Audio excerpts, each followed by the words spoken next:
Hey guys, I'm back with a graphic novel review.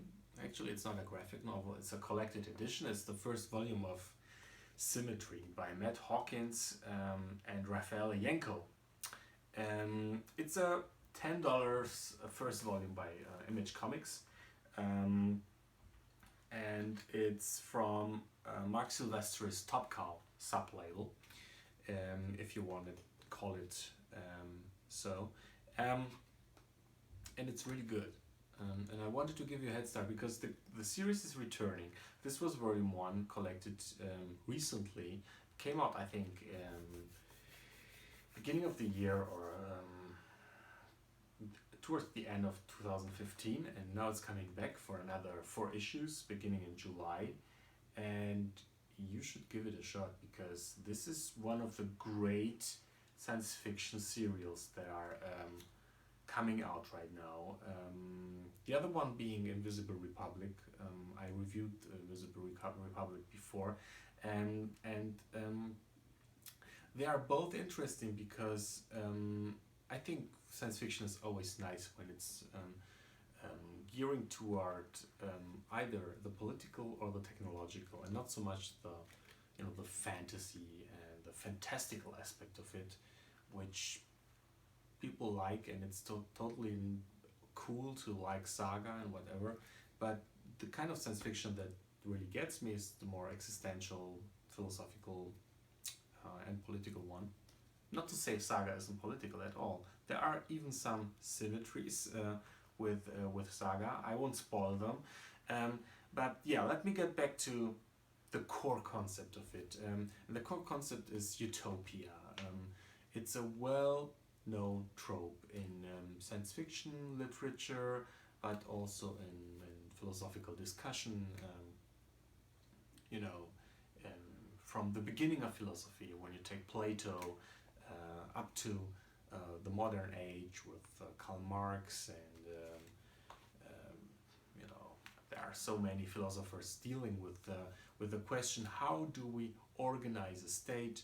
How do we have a society which is both just on the one hand, and on the other hand makes their citizens happy, because this is what a society or a state is supposed to provide for you: justice and happiness. And both are some way in a conflict. It's the same with equality and freedom. You want to have both of them, but there are a lot of fields where they don't work very well with another. And this is what most science fiction stories dealing with utopia are talking about.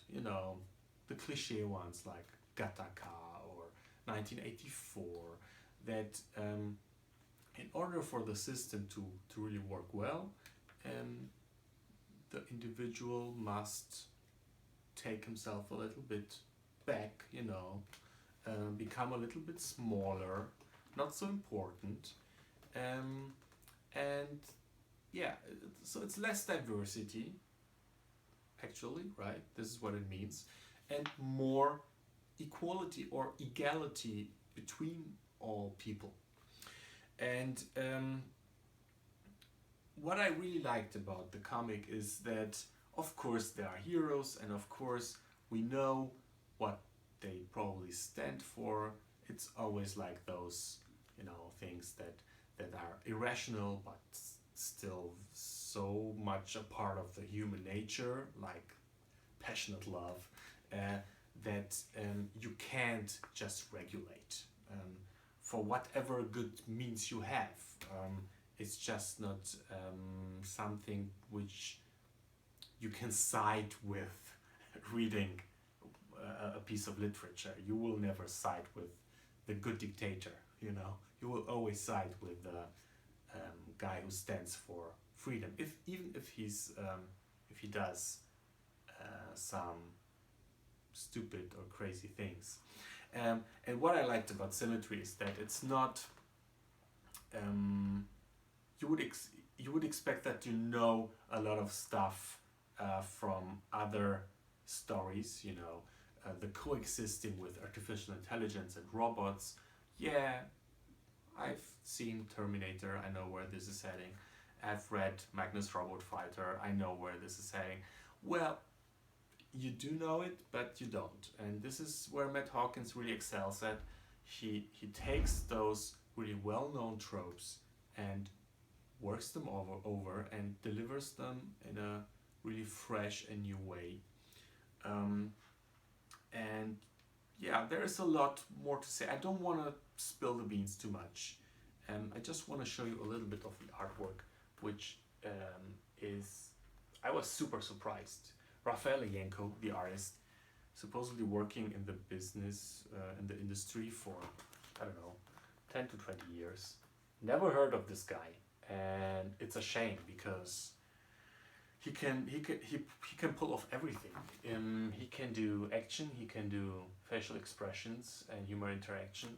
He can he has really consistent characters throughout the comic. You know, this is a big problem with a lot of average artists, that everyone looks the same, just different hair colors. Not so here. He pulls those little nuances super well, and is a great storyteller. And he has a great partner in crime with Matt Hawkins. I've read Matt Hawkins stuff only recently, and not too much. Postal comes to mind, Volume 1, which I enjoyed very much. And he's a guy who's he's not like super cryptic like Morrison. He's maybe not as talented in character building like Warren Ellis, but he's a great concept guy, and he pulls this off super well. But still, I wouldn't say he's a superficial guy who just has one concept. No, you're really rooting for those characters. I think he grew a lot. He talks about it in the back matter. Actually, this is also an interesting thing. Look at this, pages upon pages of him telling his readers how he came to the story, what his inspirations are, what his sources are even. And he's talking about the fact that, yeah, he wasn't great with characters, but he's getting better, and I agree. And this is a great piece of fiction.